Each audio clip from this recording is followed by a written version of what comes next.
I think just like mentally, sometimes I'm like, okay, I want to buy something, and yeah, like $2 is kind of insane. Maybe I should have just paid it. But like, I mean, even if something's like $30, just mentally, sometimes I'm like, okay, well, I really want this. So if I break it down, if I pay for this over time, that's like $30 on skincare. Money's like a tool. It's like a neutral energy. Like it can't make you happy if you're unhappy. It's super cool to have land. Like that would be like that would be the dream. Okay. But I think like actually externalizing and talking about it aloud, like it's cool to hear your reflection back. So thank you.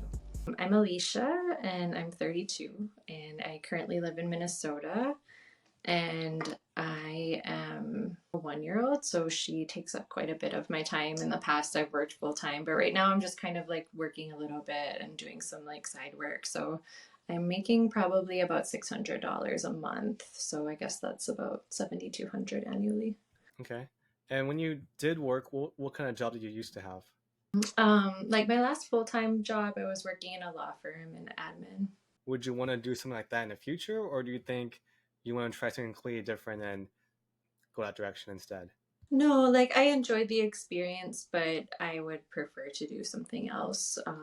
Like I studied psychology. I've also done like yoga teacher training and doula training, and I prefer more like that kind of direction, like serving people or families or kids or mothers. I feel drawn to right now.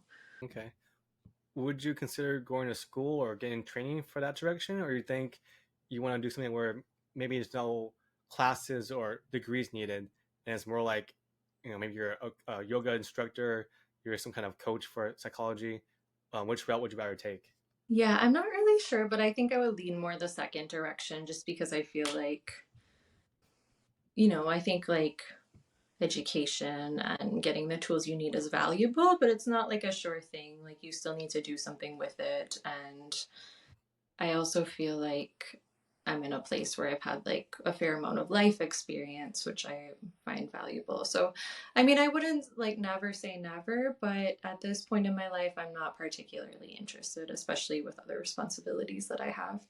What would you say is your dream life? So, where do you want to live, home, passion projects, travel, family? What's the end goal? Yeah, I want to live somewhere warm, like warm weather, temperate, possibly tropical, and also like have like a stable home base, but not necessarily be there all the time either. Like have the freedom and flexibility and family who's willing to travel, to have like work that's travelable. And I would love to have like a little bit of land to steward, like be able to garden and maybe do like herbs, make like mings with like things you grow or things Okay. like herb medicine kind of things. Yeah, and just like have a sense of community and family around you and like work that feels aligned, like feels like it's just an extension of you being you, not like, okay, here's me and here's who I am at work. Like I Mhm. feel like, and I think especially like as you move into parenthood, it's like, or at least in my experience, it's like harder to even like separate yours. Like I just feel more integrated. And so like to try to like put myself in a box in one place just doesn't really feel even doable at this point. And have you thought about like where would you want to live, like specifically? Would you, like you said, warm and tropical? So is that somewhere on a coast in the States? Are you considering like Europe or South America, Central America? I'm not 100% sure. I've lived abroad. I've lived different places in the States, so I'm open to where the winds take me a little bit. Not 100% sure. It's based on your dream life. I want to kind of work backwards on how much that would cost, and then figure out what you should be doing to get there. So, for example, if someone wanted a mansion in Beverly Hills and they want that within 5 years, then I would say, okay, you need to have like $15 million. So each year you gotta make 3 million. You gotta do either sales or hustle and start a business. Like that's my recommendation. If someone wants to have like a cozy house somewhere, like for I mean, in your instance, somewhere where it's warmer, but you don't need to have the huge house. Maybe you want a 3 bed, 2 bath, and it's somewhere maybe not the main city center, but it's like the secondary city in maybe near LA or in Texas or Georgia, for example. Then that's maybe not as expensive. And of course, if you want to buy something out of the state, So like Central America, I have friends that moved there. They paid Hmm. they paid like a quarter million for like a nice 3 bed 2 bath, and the cost of living is a lot less there. Of course, you gotta learn Yeah. Spanish out there, so I'm just trying to figure out which direction to kind of guide you in. So, do you think you're more on the side where you probably want to live a little bit nicer and it's $1 million in the states, or you think maybe half the price in another country? Like, where do you kind of think you stand for those two options?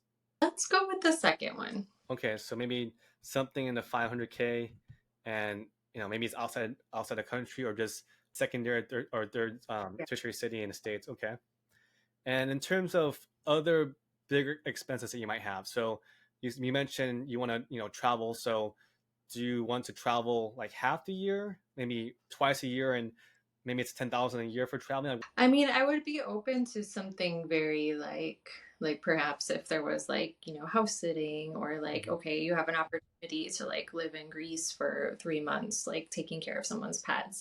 Like for me, I'm more interested in the experience versus like I need to like have these lavish vacations. More like I want to have like a settled kind of cozy home space and then also not feel so rigid all the time. Like if I want to be like, okay, like, I want my family and I to have this experience mhm, and like maybe it be like slightly more rugged or less grounded. I'm okay with that. But yeah, I mean at this point, like at least for the next few years, like I think that my life requires a bit more grounding. But like in the future, maybe half like 30 to the year would be traveling. okay. And do you anticipate any other large expenses? Like, do you want to have like expensive hobbies? Like, I don't know if you want to like ski and golf and do like crazy boating trips, or like you said, you kind of just want to experience of living in a different country. Is that one direction that you feel like, or you have like a hidden, expensive taste for something? Not really, to be Okay. honest. Like I would like I feel like it is super cool to have land. Like that Mhm. would be like a big but I feel like that would be the dream. Okay. Okay. So I have some good ideas for all of that, and I also read that you're kind of open. I know you just recently divorced. You're still kind of open to having a future partner and maybe one more child. So do you think 2 kids is kind of where you want to end up with, or more, or just at least two? Okay. Yeah, that's so speculative right now. Like for Hmm. me, I'm just kind of in this like healing and being with my child. So I mean that's definitely future goals. But yeah, I think that capped out at 2 would probably be what I would be open to. All right. So looking at this, I want to kind of work backwards on how much money you need for that life, and then the steps to get there and bridge the gap. So a house. I had a friend. He just moved to Costa Rica. They bought a very Mhm. nice like 4 bed 3 bath house out there, and I think they paid around 4 or 500,000 for that. Especially if you buy that in the Mhm. states, it's like quadruple the price. So that's where he moved, and I have friends that bought condos in Colombia, where it's around I think it's around like 200,000 for those condos. So that's something where like it could be a home base, and then you have land potentially to like have a garden. I also have other friends that bought land in Texas and also more of the southern coast in California.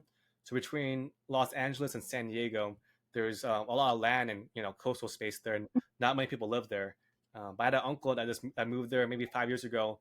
He bought a farm and he's just growing stuff there. So that's also the option. And it aligns with what you're talking about because if you're open to a secondary tertiary market, that's still in California. It's an hour and a half drive from like San Diego or Los Angeles, but there's grocery stores there. You can have land, and you're close to the beach too, if that's something you want to do. So I would say I'm for the home. I'm curious just because I know like the water situation is kind of like I did like a road trip through California a couple of years ago and there were a lot of signs, about like well, I mean it's obviously people know about it, but like as far as having land there, do you feel like people are kind of like wanting to get rid of it because they're like worried about water shortages or not necessarily? I'm like Yeah, I guess it depends on how big of a garden you're looking for. Like I have friends yeah. that he started a business with hydroponics, so just water, and you just kind Hmm. of recycle that same water for the plants. and he has a garden that nothing's really underground and dirt. It's just in water. So like it Mm. depends on how big you want to like grow a garden, but I think if you want something where it's like, you have enough vegetables for like every other day you picking some stuff and you spend an hour or so every so often, I think that's fine for um anywhere in the States. I think the shortage is mainly I guess because like people are get rid of land for that reason, or not necessarily a connection there. yeah, I guess it depends. Like, if you're a commercial farmer, I think overall, like, everyone's fine with that because the government helps out. There are certain areas in LA where the water level has dipped a lot, but I Mhm. think before, like, we ran out of water, like, they just have a better way to either purify water from the ocean or I think as long as, like, if you're just in your backyard, I don't think there's an issue with that. And there's probably places where you can just either buy land and build something, or you just have a house that has land and you're okay with that. But I wouldn't worry too much about the water situation here. Yeah, I guess we're segueing a little bit. I was Yeah. just curious to hear your thoughts on the area, but thank you. And so I think in terms of how much money you need, I think you're very grounded. Like I don't think there's anything crazy with your dream life. I think it would be something around $500,000 for the house, and the down payment would be maybe around 100,000. On traveling, it seems like you'll find some creative ways to travel and have a discount on the housing. I have a friend that when she travels, they do a home exchange program. So, Hmm. someone's house and they give up their house when they're gone. So, like, that's something you can also look into in the future. Your hobbies don't seem expensive. If you have another child or not, I think that's something that's you don't need to account for right now too much.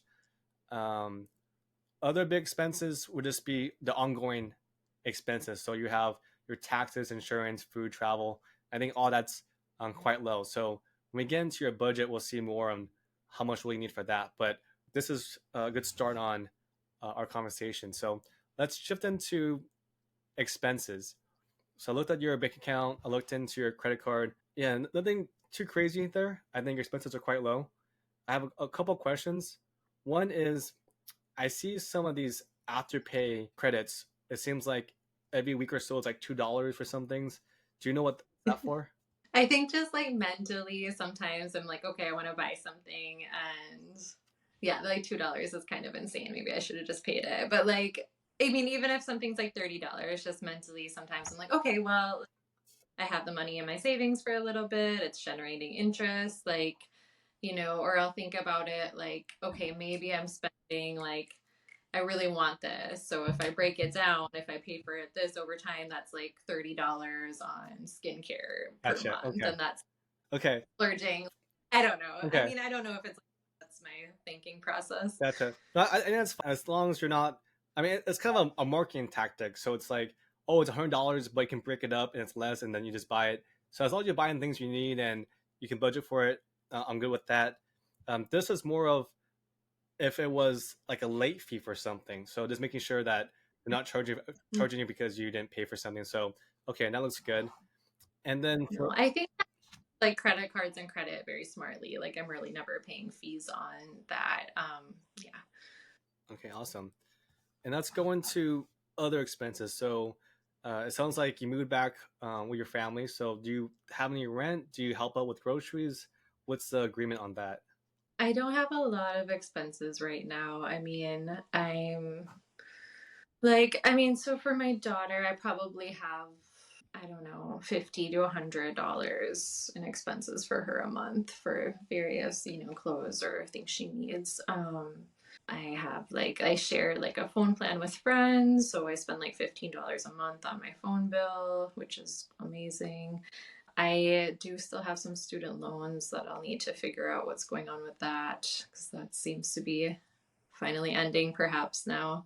This is like I've never like my whole life. I mean, I've pretty much been on my own the last dozen years, but it's just been kind of like some things needed to shift. So it's been a little bit of like a stopgap, if you will, which I'm grateful for, but it's not like my typical, I guess. Right. Okay. And then for your student loans, how roughly how much do you have for that? Like 21,000. Okay. And have you looked into it recently when the payments start back up and the interest rate? Do you know? It's just been such like a ongoing thing the last 3 years, so it's hard to like take it seriously. But I think yeah, it will probably actually. It's on my to-do list. Things I need to kind of look at more seriously in the next month. But I think that you're able to get pretty reasonable payments right now, where they're making something where there's not really much interest. I'll send you an article. It's called Save. For most people, I think it would be helpful. You just gotta figure out your situation. I think right now, if you convert it to the Save program, if you have a lower income, then you pay nothing until your income goes up. So for you, it might make sense if they start asking you to start paying, and you're still trying to figure out which direction to go towards. Then I think if you're under a certain threshold, there's no payments, and then once your Mm. income goes up, then you start. So is accruing interest though? I think I think as long as you pay what you're supposed to pay, then there's no interest with a safe plan. Oh, So like in theory, it could be zero and you're not making interest. right, You're not accumulating in theory, yeah. interest. And I'll send you some more articles, and you can take a look. But that might be a good fit for you for now. And once you start making more money, then you start paying. But it's not like how, say, you had no income and you had to pay no matter what. It might be like $300 a month, and then you like you can't afford that. Versus now with the safe plan, it seems like if you make only like 1,000 a month, for example, if it used to be 300 a month pay, it might be just zero because you can't afford it. But once you make maybe 10,000 a month, they're like, okay, now you can afford it. You gotta pay 200 now, and then that goes on for like how many years. And as long as you paid that amount that you're required to pay, then there's no interest. That's how I Yeah. understand it. Um, okay, so Cool. that might be a good option for you. Your expenses, I think that's something. There's not much to really cut out for that. So let's just move on to the next portion, and this is probably what we probably talked the most on. So this is income, and I think Yeah. it'll tie to your thoughts on having time. I think you mentioned that in the beginning. Having something you love to do, and maybe you might not make the most, but then it's something you love, and there's time given back to you. In terms of Yeah. your dream life, it seems like as long as you can get to maybe 100K in the next 5 years or so, then you can buy the house with a down payment, and ideally your business or whatever you do is making enough income where you can travel, have food, and raise your daughter. So that's kind of where Do you I'm looking at. mean saving 100,000 in the next year, 5 years, or like getting your income up to that level in the next 5 years? It's kind of between the two, because the house that you would want currently would be around, I would say, 400,000 to 500,000. This is Mhm. assuming it's in a tertiary city in the states, or in Central America or somewhere else, just because the states are so expensive. And so a down payment in the states would be maybe 20%. In other countries, the rules are a little bit different. I think some you might need to pay cash. Others, there's ways where you can get a loan and then buy the property. So there's kind of different ways to play it. Also, there's options where, because I was also considering buying something in Colombia because my friends were buying things there, but I was like, it's a different country. I don't really speak Spanish. I speak English there, but it's kind of a risk.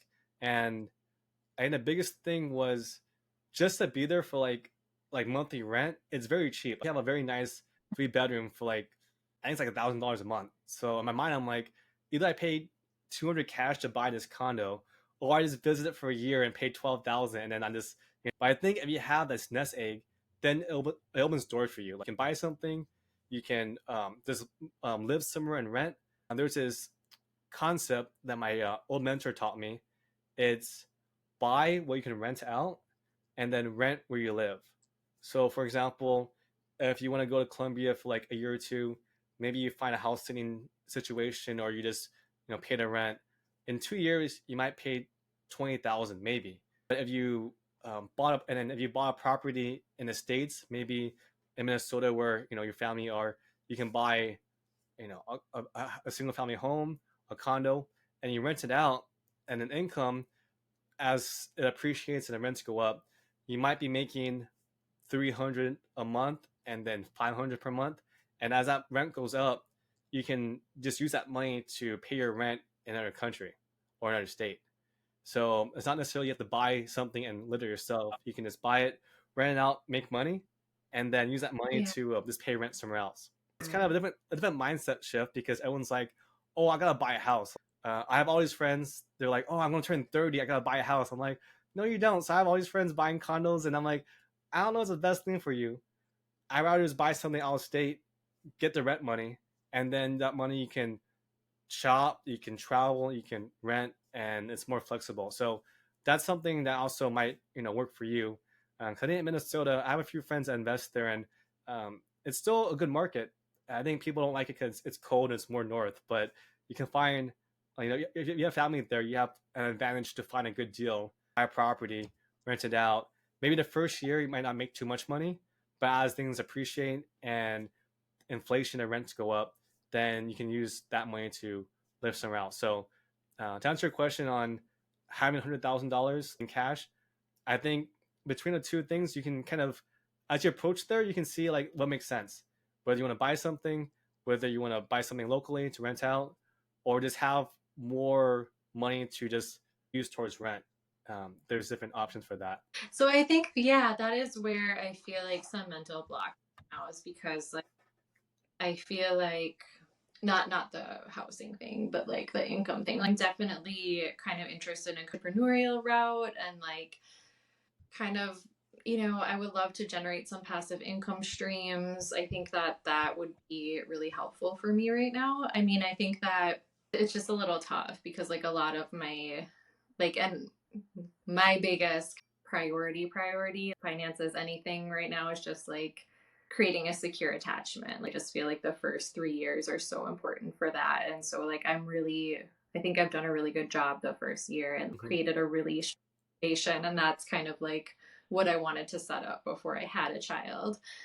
So that's like my like priority above everything. So then it's kind of like, how do I make the income part match that? Because in the past, when you don't have this responsibility, it's really easy to be like, sure, I can work 40 hours, or like I can show up and do this gig this weekend or whatever. But it's just a little bit different. It's kind of like, I think the things that are easiest right now are like, if there's something that's like flexible schedule, do it on your own time, hours that you can work, line in and work.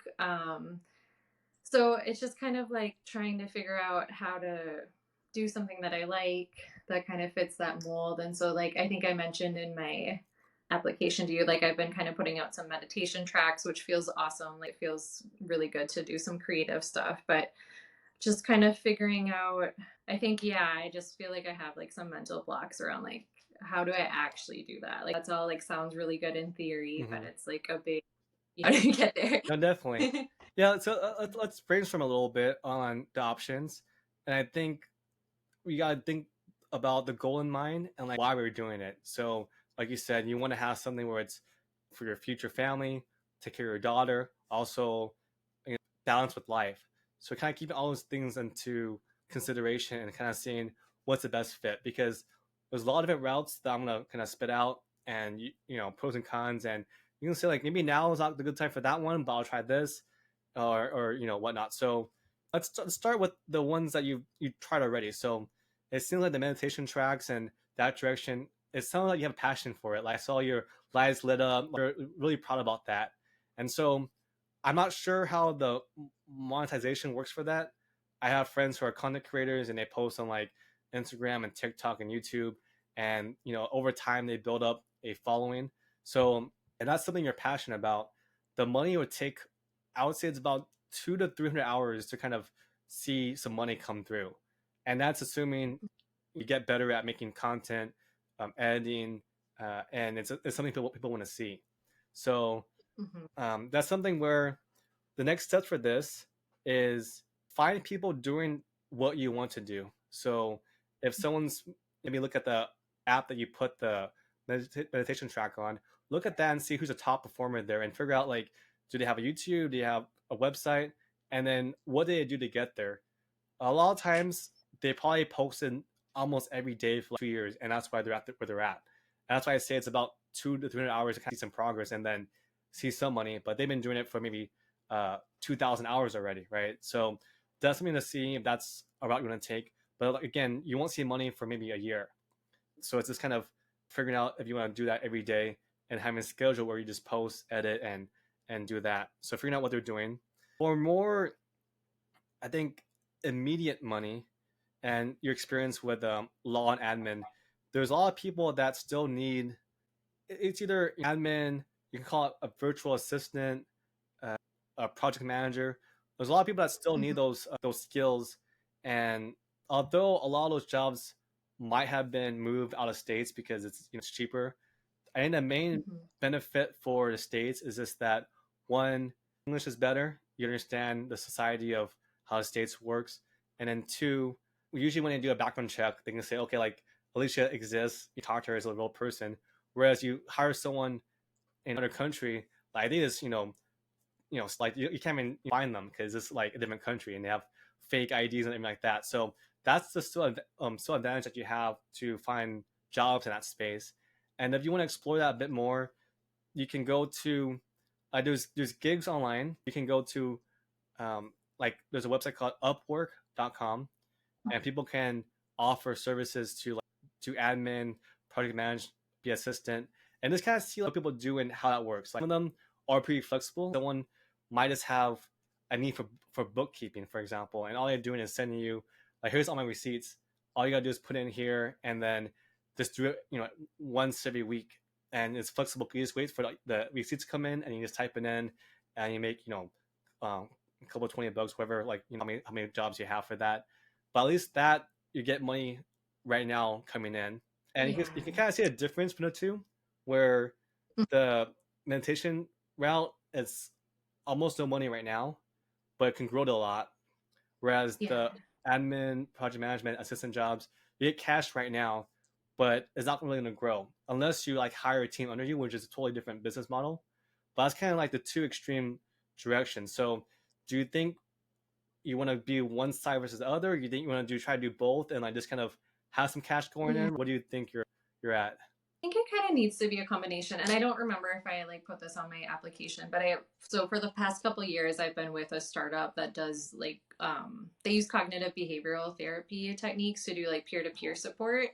So I really enjoy that too. It's just not a ton of hours. So like I was living somewhere like dramatically less expensive before, and that kind of amounted to like the same amount as like a full-time salary there. But here it's just like a little bit of like an income stream. So like while I really enjoy something like that, I don't know, it might be worthwhile to see if there's maybe more options for something like that, because I don't have like a master's in psychology, so that's kind of what you need for like to be like a therapist, but I do feel like I have like enough skills and life experience to provide like a similar service. So, I mean, stuff like that is more rewarding and interesting to me than admin work. But then I don't know. Sometimes it's like, is it reliable or can you find it or. So I think it's a toss up. But to answer your question, I think it's kind of both. I think I need Okay. some steady income that I can do ideally like on my own time. Like, okay, like baby's sleeping, great. And then, keep working on the passion projects and hopefully they can snowball. In terms of mindset and scheduling, what I would say is for the passion project and the meditation tracks, figure out if you focus on it like purely and you want to knock out a track, or how you would do that. So, first find that person you want to copy, figure out what they're doing, figure out how long it takes you to do something similar. So make a track, maybe post a video. I'm not sure how that really works, but just figure out how many hours it takes to make one, and then break it down. Like you want to make two a week, and each one takes an hour. That means 2 hours a week. You gotta do this, and then just make a schedule. Like every Monday you do this, every Wednesday you do it, and then you're done. Or it's 3 times a week. So it's kind of having a schedule where it's more systematic. I think what happens a lot for content creation and passion stuff, it's like, oh, I feel like doing this today, and just do it one time, and oh, I feel like doing it today. But you gotta approach it more like a business where it's more systematic and get all the reps in. And so you can do that. If you have more time, you can make more. If you have less time, you just make less. But I think week by week, you'll see like yourself getting better, and then having a direction for that. And in terms of the admin work and just like making money right now, I think there is a good amount of space where you can combine your experience. There's a lot of AI tools out there now that can cut down on time to do things. And what I've found with my team that works with me, I've been trying to find a way where I can buy a AI software or something that makes their jobs a little bit easier, and then from that they can just work faster, and hopefully they would spend less time, so there's less money on my pocket. So For you, Mm. it's kind of finding like when you work the law firm, whereas there ways where like you can do the job remotely and quicker, and then maybe there's an AI tool that exists where you can just do it quickly, and that way you can maybe make a bit more money or just spend less time to make the same amount of money. If that makes sense, and that would be, I would say, at least 10-20 hours kind of dive into that of what that can look like. And if not, then you can just find gigs where it's consistent money each week where it's like maybe it's bookkeeping, maybe it's being an assistant. There's a lot of people that uh, maybe their firm or company sized down a little bit the past few years, and now they're trying to hire up, but they don't want a full time; they just want a part time. So there's different options there, and just try and see like what you want to try out. I think the balance between those two, you had that startup with psychologists and that direction. I'm not too familiar with this space. I think it goes back to who knows you and who trusts you. So whether you have a alumni at your university or college you went to, or you have friends in that space, or just maybe you have no one at space, but except maybe the startup folks, just network and say like, hey, like I'm trying to get back in this space and do X, Y, and Z. Do you have any referrals? Those are things I can learn or get my feet wet with something. And you'd be surprised. There has to be something where you don't need a master to do something, or maybe it's something where you're not the full psychologist, but you're like the assistant or like brainstorm with them, and they like your experience and you can help them out. There's something there, but it's back to networking or relationship building, and that's where it'll take some time. So that's something where again you might need to have systematic approach to this, where every week you spend 2 hours reaching out to people, texting, emailing, calling, and saying, "Hey, like, here's what I'm trying to do." Maybe it's something where like, hey, like, I would like to have a 20-minute call with you and just kind of see if I can help you with your project or your business. And you might get like a lot of no's. They're like, "Oh, who is this person?" Like, they ignore you. But you get a few that would say yes. You just prep for that. It's almost like an informal interview, and then it opens doors for that. And this step, I would say it's also the same as like the meditation direction. It's going to take some time to build this up, but all you really need is like one yes, and then you help them out with something, and then you're in, and then you can have a business or career path on that direction.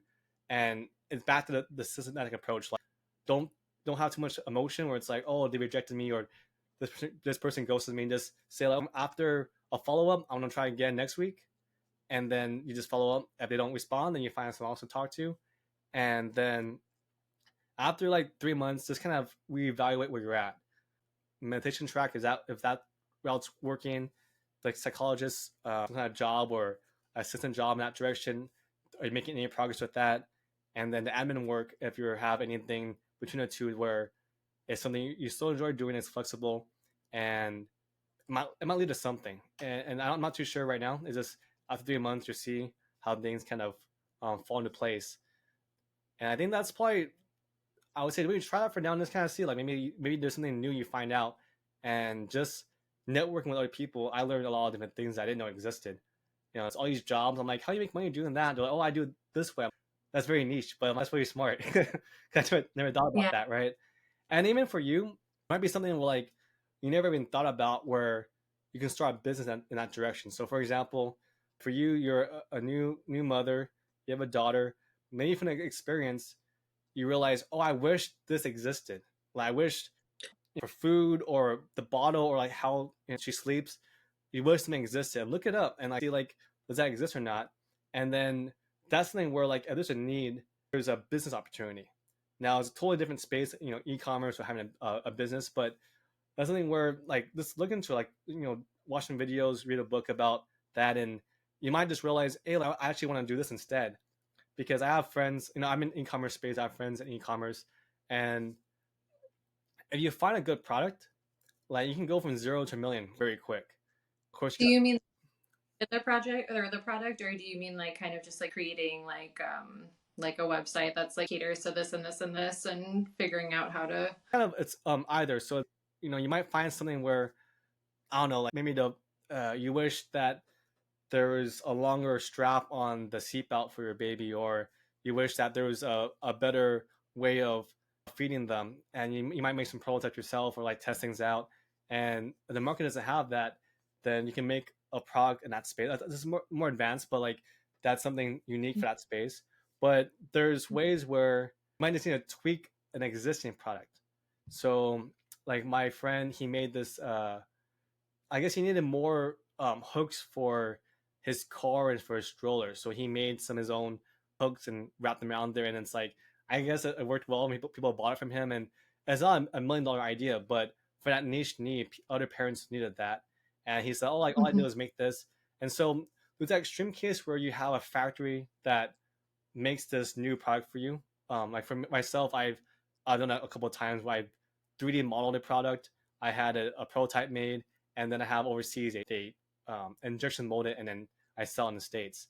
So that's like more extreme case of it. But there's a less extreme case where maybe if you're a little bit crafty, you learn how to make a craft or change something. People want to have a bottle that hooks on to their stroller better, but the hooks are too small. So all you do is you go to Amazon, you buy 100 bigger hooks, and then you just sew them on yourself, and then you Yeah. try to sell it, and maybe people buy that. So that's different steps you can take where it's so flexible. Where when you have free time, you sew it or whatever, and then when you get orders, you ship them out, and you don't want to ship it the same minute. You can just ship it all together the next day, right? So Yeah. that's a different option too.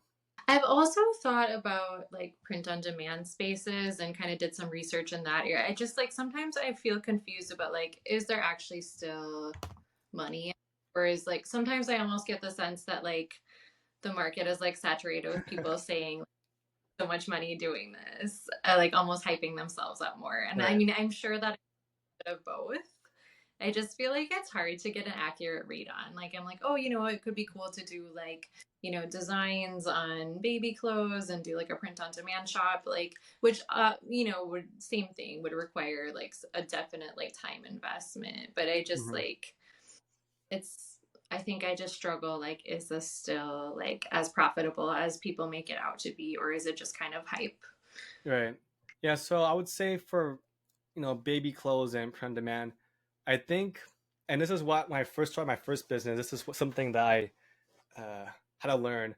I thought that all I had to do was make a website and just publish it. And I'll get people buying my stuff.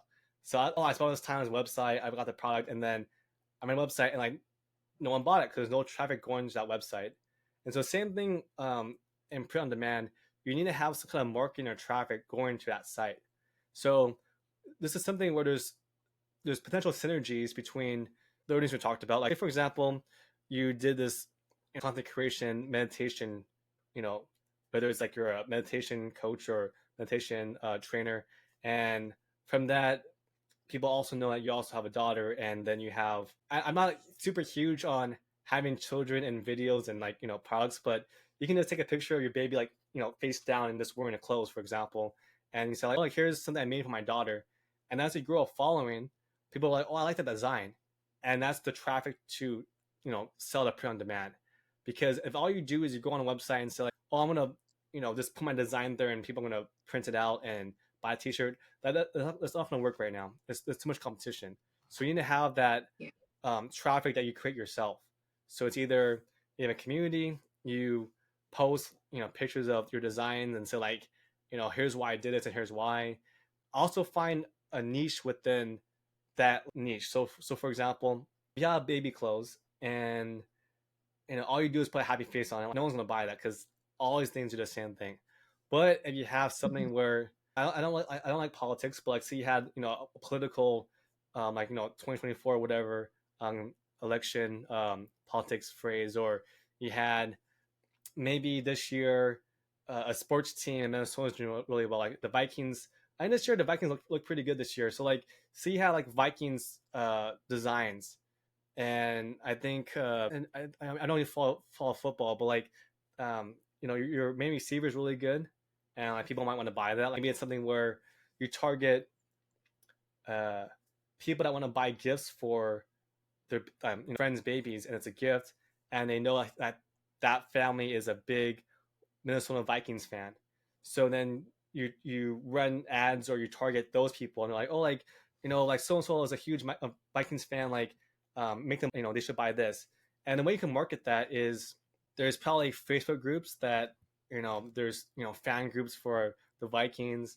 You can do like you can even just make a few samples and then go to the game or after the game and like sell them. I'm not sure that's some people do in Minnesota, but in the states, in LA, people always sell T-shirts outside the stadium for the Lakers and the Rams. And my friends used to do this, and they made a pretty good amount of money because everyone's hyped. Like if they win the game, people want to buy stuff like always, and they just sell T-shirts. But like if you want to sell baby stuff, then that's also a direction you can do for that. Finding the niche, yeah. Focus on those first things for the next few months. I know the holidays are coming up, so you probably have family and things with your daughter. So, see what happens, and then next year, if you want to dive into something deeper, then that's kind of where you get to maybe read a book, do some research, watch some videos, and then see which business option might work for you. Yeah, yeah. I But feel like it's exciting to talk about it because I feel like it makes it seem more real and attainable. I feel like, working on things myself, it's kind of like, okay, like, yep, I made some progress, da da da da. But I think like actually externalizing it, talking about it loud, like, it's cool to hear your reflection back. So thank you. I call it the 15 levels to financial freedom. And essentially, it's just steps to get to financial freedom. And I think the main issue with a lot of people I help is that they don't know what the next step is. They just think like, oh, I gotta save money, I gotta make money, right? So you can work through this on your own pace. Essentially, it's understanding your budget, your goals, and then saving and investing to reach those goals. And we kind of covered most of it today, but this is going to kind of show you like here's the next steps of what you need to do, and um, to some extent avoid what they call shiny object syndrome. So you see someone doing some crazy business, like doing mailboxes or they're buying tiny homes, and you're like, oh, I gotta jump in this ship. It's really hot right now. You just gotta go back to this of like your goal is just to buy a house that's maybe 500K, travel, have time with your family and friends, and that's kind of your main goal. So like spending all this time to make a multi-million-dollar business doesn't really make that much sense. I think you make some money, you invest in the stock market, you buy maybe a rental property, and then you might have a side business, and I think that's your life right there. And you can tweak things later on. That's the goal you want, unless things change later on. But that's what I would say is aligns with what you're trying to do. Mm-hmm. This last thing here, and this is later on in the 15 levels, but this is why I call it the network tracker. And the reason why I have this is because a lot of people they're in the rat race where they make $20 and they spend the $20. They make $10,000, they spend $10,000. The idea for this net worth tracker is you want to save, you want to invest, and you want to build your net worth up, because this was where you have along the lines of passive income or generational wealth. So, for example, if you save and invest 10,000 each year, your net worth goes up 10,000, but there's compound interest on that 10,000 plus the current money you already had. Mm-hmm. So in this case here, say you put $1,000 into a 401k, so you put 6,000 into an IRA. You can see on the right hand side here, the net worth goes up maybe slowly. It's like 14,000, 30,000, but each year it'll go up more and more to when you get in your 60s, you're a millionaire. Yeah. And that's what your end goal is build your net worth. So as you think about decisions, maybe right now you want to focus on your daughter and the transition, that totally makes sense. But after you kind of get grounded, it's what moves I make where I'm building my net worth. Is it this job and saving and investing this money? Is it starting a business and making more money? Is it buying a rental property, and as that appreciates, my net worth goes up? Those are the things to think about. And it's not the things like, oh, I'm gonna get rid of coffee to save $20. It's not that. It's not, oh, I gotta like always cook at home, which it does save money. But if you make 10,000 a year and you cook at home and you save none of that money, your net worth doesn't go up. Your income's got to go up to like at least have some money, Yeah. and that makes sense. So that's kind of the direction that I want you to think about for net worth. So I'm gonna send you this. You can fill it out, and I have videos and steps here for each part here. But I think overall, you're on the right track. I think your mind's very grounded. You don't have these crazy, oh, I deserve this mansion, this yacht. Like you have a goal. You're focused on your daughter, which is amazing. And I think you already have a lot of tools to make some good things happen next. I would say at least the next 10 to 12 months. I think meditation track, go to admin route, or just networking to find a gig within psychology. I think like you already have the tools. It's not like you're 15 and like, oh, I want to do this. You have no experience. You already have experience. So I don't think it's that crazy to like do any of these things. And it just takes some time and systematic scheduling, cutting out time to work on these things. And I would say like have weekly goals. This week I gotta do X. Hmm. Now you have these big annual goals. You're like, oh, I want to have uh, a meditation business in a year. You gotta break it down weekly. Like what's the steps? Is it uh, making content every week? Is it reaching out to the students or clients every week? Those are the baby steps to build that bigger goal. So you don't just have this huge goal, in a year and then you don't reach any of it. It's these small steps to get there. So you already have the tools. I wouldn't be surprised if you had this ramped up in a year. I wouldn't be surprised because you already have the skill set. So before we end, do you have any other questions for? Yeah, just like real quick. So when you were talking about investing, like I've used like one of the or I think I've tried a couple of them, but like the robo advisor apps. I kind of like Elvest. Like, do you think that those things are like a good idea or not really? Or maybe that's too big of a topic to get into right now. Yeah, so it's good you asked that, and I'll send you a link on this. Look into Vanguard index funds, and so real investors, I think it's fine. The one thing I just don't like about them is that they take a fee out of your investment, and these index funds they're very low cost. There's all these Vanguard index funds are very low cost, and they follow the stock market. And I'll just maybe pop in one real quick. Okay, so here is the Vanguard index fund for the S&P 500.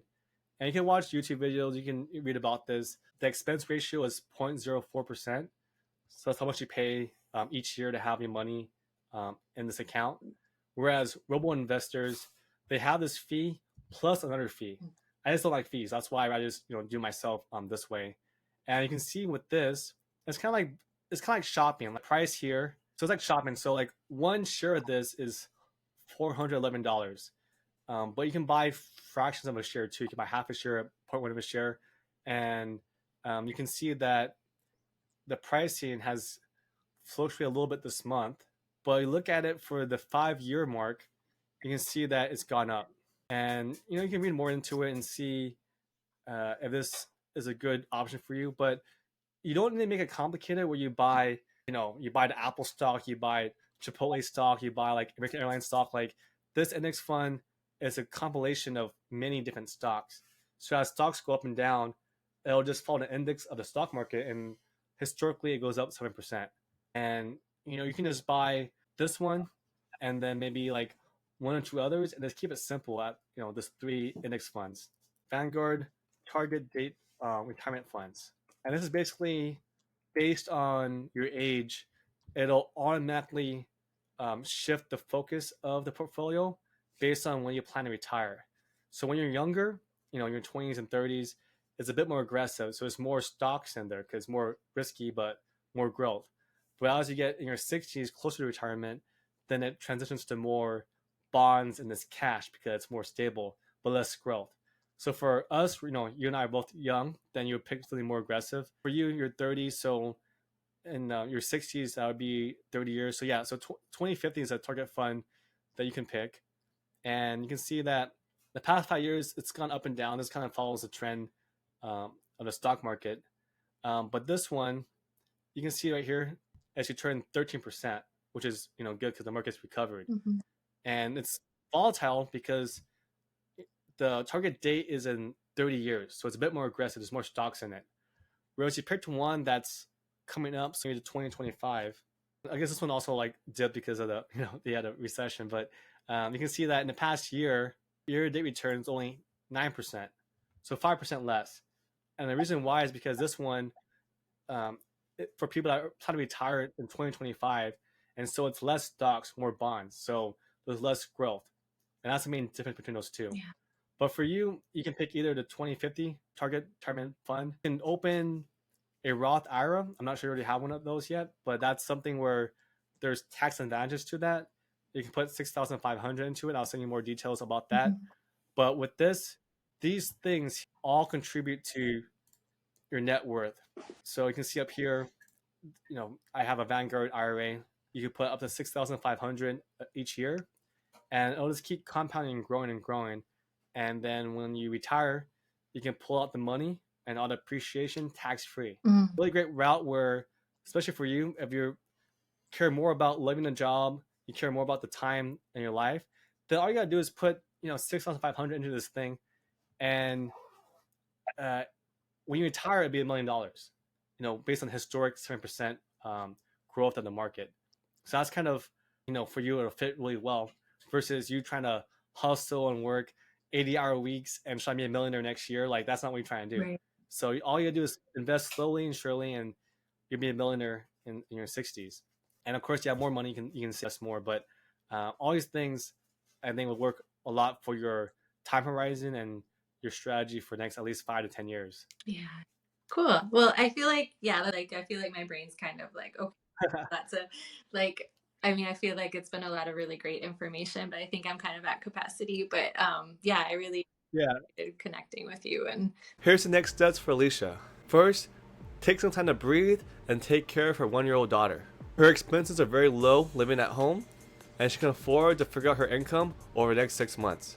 Next, start scheduling out time to think about income.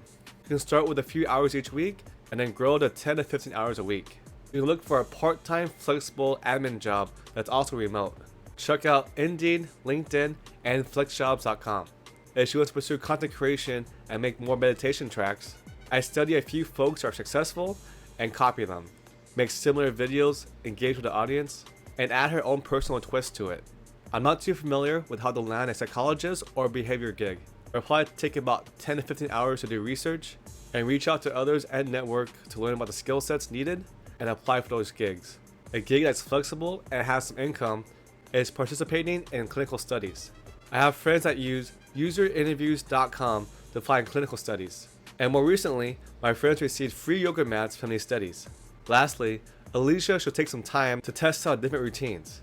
Whether it's working in the morning, at night, when her daughter's sleeping, having time to play with her daughter and visit family and friends. I think it would be beneficial to have a routine with some flexibility so that she can raise her daughter, enjoy time with family and friends, and also work on her hobbies and increase her income. And if you want the free template for the 15 levels to financial freedom or apply to financial fit, click the link in the description below. Thanks again for watching. I'm Topher, and this is Financial Fit.